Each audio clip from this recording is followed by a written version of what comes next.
नमस्कार विद्यार्थी मित्र, मी प्राध्यापक शरद जाधव आपल्या या व्हिडिओमध्ये सहर्ष स्वागत करतो. विद्यार्थी मित्र, भारताचा प्रादेशिक भूगोल हा विषय TYB या वर्गासाठी जनरल पेपर म्हणून त्या ठिकाणी आहे. या विषयाच्या अंतर्गत आपण भारताच्या संदर्भात वेगवेगळ्या बाबींचा अभ्यास करतो.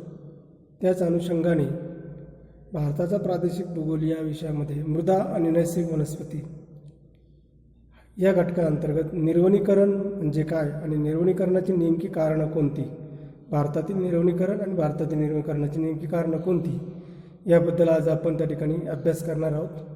तर चला आज बघूया निर्वनीकरण म्हणजे काय आणि निर्वनीकरणाची नेमकी कारणं कोणती.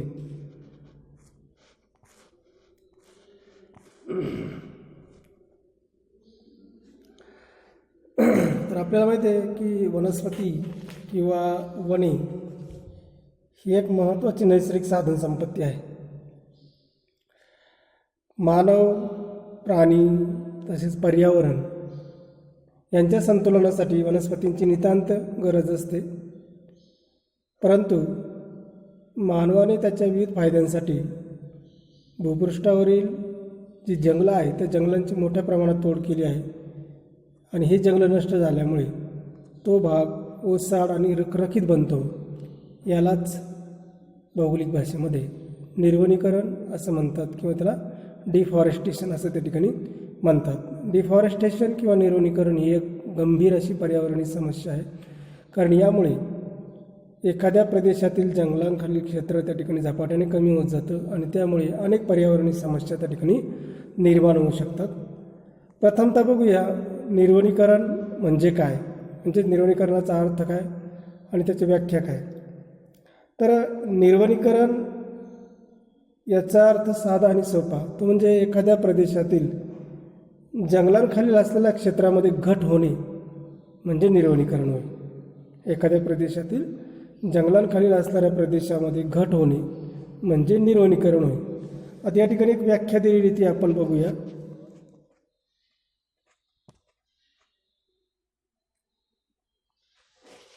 बघा, निर्वनीकरण म्हणजे जंगलांखालील क्षेत्राचे इतर उपयोगासाठी वापर करणे व त्यामुळे जंगल क्षेत्रात घट घडून येणे म्हणजे निर्वनीकरण होय. बरोबर नाही? म्हणजे ते का घडून येतं, कारण जंगलांखालील जे क्षेत्र आहे त्याचा वापर हा इतर कारणासाठी केल्यामुळे त्यामुळे त्या ठिकाणच्या जंगलांचा काय होतो, ऱ्हास होतो आणि त्यामुळे जो प्रदेश उजाड आणि ओसाड बनतो त्याला निर्वनीकरण असं म्हणतात. तर अनियंत्रित स्वरूपाच्या वृक्षतोडीने आणि जंगलतोडीमुळे जंगलांखालील क्षेत्रामध्ये जी काही घट होते किंवा ते कमी होतं त्यालाच निर्वनीकरण असं त्या ठिकाणी म्हणतात. मग त्या निर्वनीकरणाची कारणं कोणकोणती आहे ती आपण त्या ठिकाणी बघूया.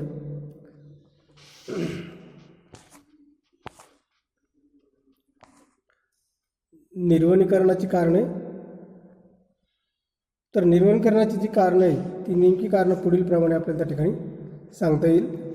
यामध्ये एक अनिर्बंध जंगलतोड, दुसरं शेतीचा विस्तार, तिसरं स्थलांतरित शेती, चौथं उद्योगधंद्यांचा विकास किंवा औद्योगिकरण, पाचवं वनवे लागणं, त्यानंतर 6 धरणांची निर्मिती, 7 पायाभूत सुविधांचा विकास, 8 अतिचराई, 9 नैसर्गिक आपत्ती. अजून 1-2 कारण त्या ठिकाणी आपल्याला ॲड करता येईल, ज्यामध्ये प्रदूषण वगैरे सारखी त्या ठिकाणी अजून काही कारणं आहेत की ज्यामुळे भारतामध्ये निर्वनीकरणाची समस्या ही त्या ठिकाणी गंभीर होत चाललेली आहे. पहिलं कारण बघूया आपण, अनिर्बंध जंगलतोड.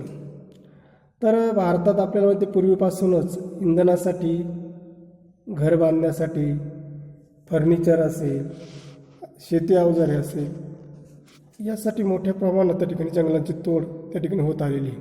कारण भारत हा खेड्यांचा देश असल्यामुळे भारतामध्ये खेड्यांची संख्या जास्त आहे आणि खेड्यांमध्ये वेगवेगळ्या कारणांसाठी जंगलांखालील लाकडाचा जो काही वापर आहे तो त्या ठिकाणी केला जातो, ज्यामध्ये घर बांधणी असेल, शेती अवजार असतील, त्यानंतर जळाऊ लाकूड म्हणून, इंधन म्हणून त्या ठिकाणी मोठ्या प्रमाणात त्या ठिकाणी काय केलं जातं, जंगलांची तोड त्या ठिकाणी केली जाते आणि म्हणून त्या ठिकाणी या जंगलतोडीमुळे निर्वनीकरणाची समस्या जी आहे ती ग्रामीण भागामध्ये त्या ठिकाणी काय झालेली आहे, गंभीर त्या ठिकाणी झालेली आहे.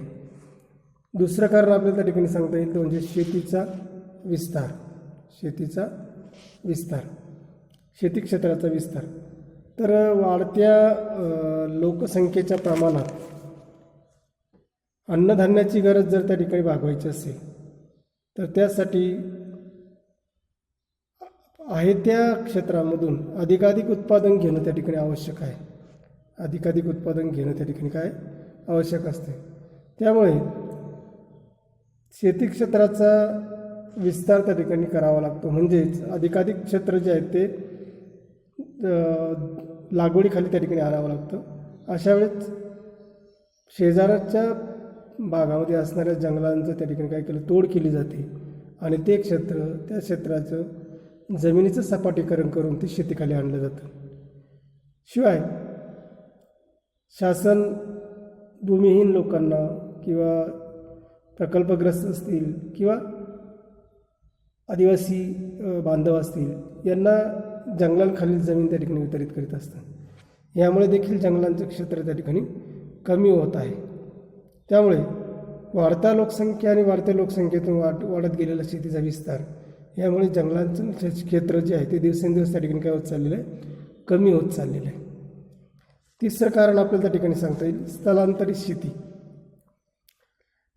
प्रामुख्याने डोंगराळ प्रदेशामध्ये किंवा पर्वतीय प्रदेशामध्ये आजही काही भागामध्ये, जंगलयुक्त भागामध्ये आदिम जमाती त्या ठिकाणी स्थलांतरित शेती करताना दिसतात. स्थलांतरित शेती करण्यासाठी जंगलाखालील एखादा तुकडा त्या ठिकाणी निवडला जातो. त्या ठिकाणी जंगलं तोडून त्या ठिकाणची वृक्ष जाळली जातात. ती जाळून त्या ठिकाणी व्यवस्थित जमिनीचा भाग करून पारंपरिक पद्धतीने त्या ठिकाणी काय केलं जातं, शेतीची मशागत केली जाते आणि ती मशागत केल्यानंतर पारंपरिक पद्धतीनेच त्या ठिकाणी जे बी किंवा इतर बियाणं असेल ते त्या ठिकाणी फेकून वगैरे त्या ठिकाणी ते किंवा त्या ठिकाणी हाताने वगैरे लावून त्या ठिकाणी काय केली जाते, शेती केली जाते. आणि ही शेती पूर्णतः पावसावर अवलंबून त्या ठिकाणी असते. सुरुवातीला 1-2 वर्ष त्या ठिकाणी या जमिनीवर उत्पादन थोडंसं बऱ्यापैकी केलं पण गरजेपेक्षा जास्त नसतं. त्यानंतर या शेतीला कुठल्याही प्रकारचं कीटकनाशके, औषधे, खते वगैरे याचा कुठल्याही प्रकारचा वापर होत नसल्यामुळे नंतर 1-2 वर्षानंतर उत्पादन अतिशय कमी होऊ लागतं आणि मग हे उत्पादन कमी झाल्यामुळे या शेतीखालील जी काही जमीन भाग आहेत तो त्या ठिकाणी काय केलं जातं, सोडून दिला जातो आणि पुणे नव्याने एखाद्या जंगलाचे क्षेत्र निवडून पुन्हा त्या पद्धतीने ही प्रक्रिया केली जाते. त्यामुळे जंगलांखालील क्षेत्रामध्ये मोठ्या प्रमाणात त्या ठिकाणी घट होते. त्यामुळे जंगलमय किंवा पर्वतीय प्रदेशामध्ये भटकी किंवा स्थलांतरित शेती ही देखील जंगलांचं क्षेत्रामध्ये होणाऱ्या घटीला किंवा निर्वनीकरणाला एक प्रमुख कारण आहे असं त्या ठिकाणी आपल्याला सांगता येईल. त्यानंतर पुढचं कारण आहे औद्योगिकरण किंवा उद्योगधंद्यांचा विकास. आधुनिक काळामध्ये आर्थिक विकास जर करायचा असेल तर उद्योगधंद्यांशिवाय त्या ठिकाणी तोड नाही आणि म्हणून अलीकडच्या काळामध्ये भारतामध्ये शेती विकासाबरोबर उद्योगधंद्याची किंवा औद्योगिकरणाची सुद्धा प्रक्रिया वेगाने त्या ठिकाणी सुरू झाली. यामध्ये विविध प्रकारचे कारखाने, उद्योगधंदे यासाठी मोठ्या प्रमाणात त्या ठिकाणी जागा लागते, नाही का. आणि ही जागा मिळवण्यासाठी त्या ठिकाणी जंगलांखालील क्षेत्र हे त्या ठिकाणी वापरलं जातं. त्याचबरोबर काही उद्योगधंदे हे जंगलांवरील कच्च्या मालावर आधारित असतात, ज्यामध्ये जहाजबांधणी असेल, आगपेटी उद्योग असेल, कागद उद्योग असेल, रेल्वेचे डबे तयार करणारे फर्निचर उद्योग असतील. अशा पद्धतीने किंवा लाख, मेण, मध वगैरे या प्रकारचे सुद्धा काही लघु उद्योग जे असतील ते जंगलांवर आधारित असल्यामुळे या कच्च्या मालासाठी, उद्योगधंद्यांसाठी मोठ्या प्रमाणात त्या ठिकाणी कच्च्या मालासाठी जंगलाची तोड केली जाते. त्यामुळे देखील वनक्षेत्र हे त्या ठिकाणी कमी होतं. त्यानंतर काही उद्योग जे आहेत ते जंगलांच्या भागामध्ये स्थापन केले जातात, कारण दिवसेंदिवस मोठ्या शहरांकडे ठिकाणी असणाऱ्या उद्योगांसाठी जागा जी त्या ठिकाणी उपलब्ध नाही आणि अनेक उद्योगधंद्यांसाठी मोठ्या प्रमाणात जमीन त्या ठिकाणी आवश्यक असते. अशा वेळी त्या ठिकाणी दूरवर त्या ठिकाणी जंगल आणि त्या आजूबाजूच्या परिसरामध्ये जागा उपलब्ध असते. अशा वेळी त्या ठिकाणी जंगलांखाली तोड करून त्या ठिकाणी उद्योगधंदे उभारले जातात. गोदामं, वेगवेगळी कार्यालये यासाठी मोठ्या प्रमाणात त्या ठिकाणी जागा हवी असते. पायाभूत सुविधा आहेत, त्यानंतर रस्ते आहेत अशा उद्योगधंद्यांसाठी. त्यामुळे त्या भागामध्ये मोठ्या प्रमाणात त्या उद्योगधंद्यांच्या आणि औद्योगिकरणाच्या माध्यमातून जंगलांखालील क्षेत्रावर त्या ठिकाणी अतिक्रमण होतं आणि यामुळे जंगलांखालील क्षेत्र हे त्या ठिकाणी काय होतं, कमी होत जातं. आणि म्हणून त्याचबरोबर शहरीकरण, नागरीकरण हाही घटक त्याला एक कारणीभूत आहे असं आपल्याला सांगता येईल. वाढत्या वसाहतींमुळे, शहरीकरणामुळे देखील लाकडाची मागणीची दिवसेंदिवस वाढत चाललेली. उदाहरणार्थ साल, इतर ज्या काही वनस्पती आहेत यासाठी मोठ्या प्रमाणात फर्निचर निर्मितीसाठी लाकडाची मागणी दिवसेंदिवस वाढलेली आहे. त्यामुळे त्यातून देखील मोठ्या प्रमाणात वृक्षतोड त्या ठिकाणी केली जाते आणि त्यामुळे निर्वनीकरणाचं प्रमाण जे ते दिवसेंदिवस त्या ठिकाणी आपल्याला वाढताना दिसतं. त्यानंतर पुढचं जे कारण आहे ते वनवा. आता एखाद्या जंगलामध्ये नैसर्गिक किंवा मानवी कारणामुळे ज्यावेळेस आगी लागतात तेव्हा त्याला वनवा असं म्हणतात. हे वनवे बऱ्याच वेळा नैसर्गिकरित्या जसे असतात तसे ते मानवी कारणामुळे देखील असू शकतात. मानवी हस्तक्षेपामुळे वनवा लागण्याचं प्रमाण हे त्या ठिकाणी जास्त आहे. बऱ्याच वेळा आपण बघतो की त्या ठिकाणी गवत वगैरे मिळवण्याच्या याच्यातून गवताला किंवा एखादा महामार्ग जर जंगलमय क्षेत्रातून जात असतील तर त्या ठिकाणी धूम्रपान वगैरे करताना त्या ठिकाणी गवताला आगी लागल्या जातात किंवा काही ठिकाणी पर्यटक वगैरे शेकोटी वगैरेसाठी देखील त्या ठिकाणी काही गवताला वगैरे पेटून दिलं जातं आणि ते गवत न विझवल्यामुळे त्याची व्याप्ती पुढे वाढत जाते आणि ते गवत एकदा रौद्ररूप धारण केल्यानंतर त्यामध्ये अनेक लहान मोठे वृक्षही त्या ठिकाणी जळून खाक होतात. त्यामुळे इतर कारणामुळे काही वर्षामध्ये जितकी जंगलं नष्ट होऊ शकणार नाही तेवढी जंगलं काही दिवसामध्ये म्हणजे काही तासामध्ये किंवा त्या 1-2 दिवसामध्ये त्या ठिकाणी जळून खाक होत असतात. त्यामुळे वनव्यातून निर्वनीकरणाची जी काही व्याप्ती जी ती फार प्रचंड आहे. उदाहरणार्थ चीन, इंडोनेशिया या भागामध्ये जे काही वनवे वगैरे लागले त्यामध्ये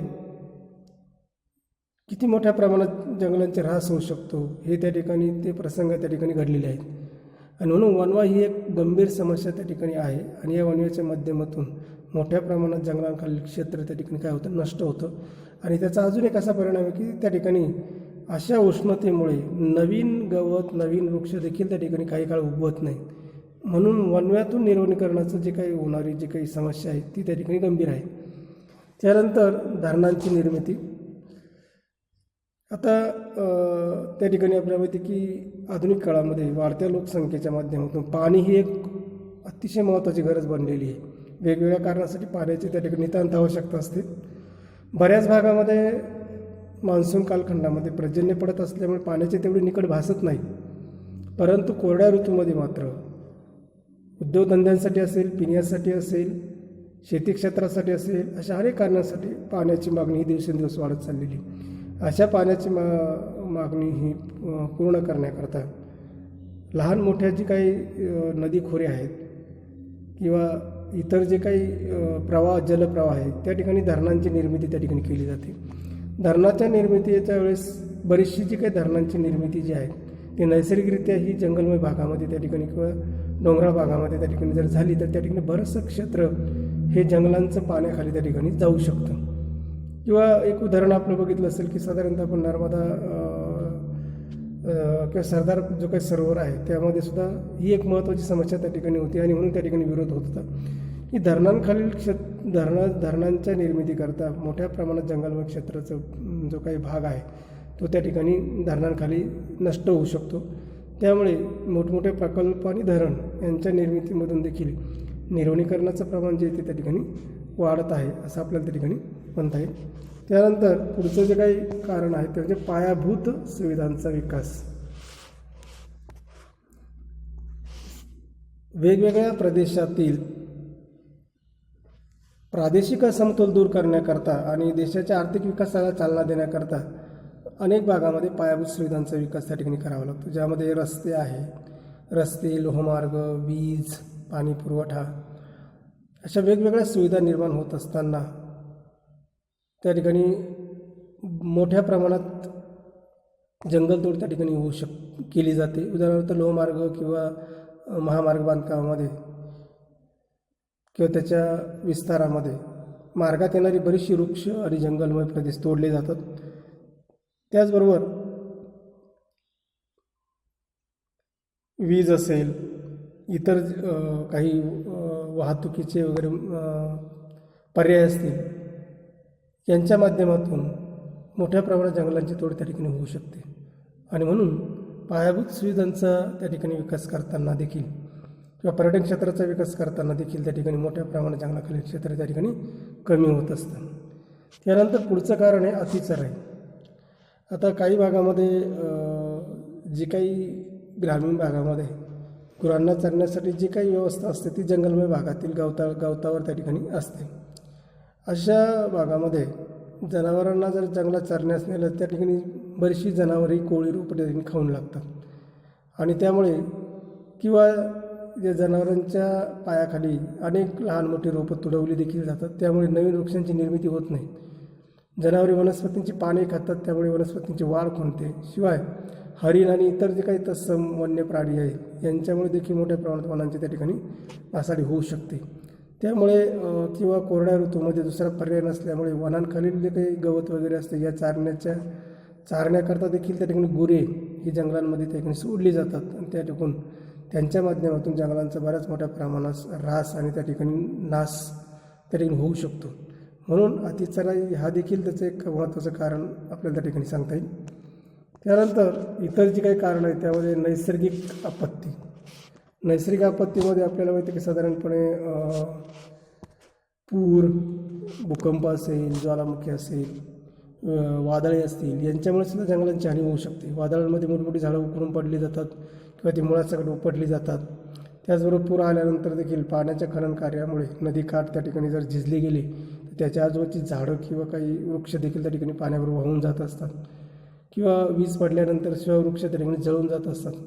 दुष्काळामुळे सुद्धा दुष्काळाची तीव्रता जर वाढली तर याच्यामध्ये बरेचसे वृक्ष हे त्या ठिकाणी काय होतात, पर्णहीन होतात आणि त्यानंतर पाण्याच्या अभावी ते जळून त्या ठिकाणी जातात. त्यामुळे ही वेगवेगळ्या नैसर्गिक आपत्तीमुळे देखील त्या ठिकाणी जंगलांचा ऱ्हास त्या ठिकाणी होत असतो.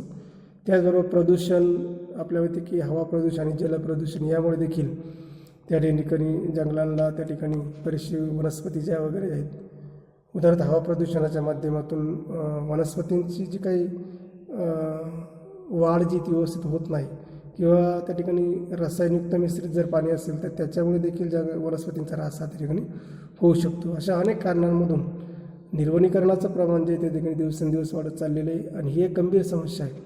त्यामुळे निर्वनीकरण समस्येचं प्रमाण कमी करून वृक्ष संवर्धन, वृक्षारोपण यासारखे कार्यक्रम त्या ठिकाणी हाती घेतले पाहिजे आणि अधिकाधिक क्षेत्र जे आहे ते त्या ठिकाणी वनस्पतींच्या आच्छादनासाठी कसं आणता येईल या ठिकाणी प्रयत्न करणं गरजेचं आहे. तर आज आपण या ठिकाणी भारताचा प्रादेशिक भूगोल या विषयाच्या अंतर्गत मृदा आणि नैसर्गिक वनस्पती या घटकाअंतर्गत निर्वनीकरण म्हणजे काय आणि निर्वनीकरणाची नेमकी कारणं कोणती याबद्दल माहिती बघितली. आपण सर्वांनी हा व्हिडिओ त्या ठिकाणी बघितला त्याबद्दल तुमचे मनस्वी आभार. धन्यवाद.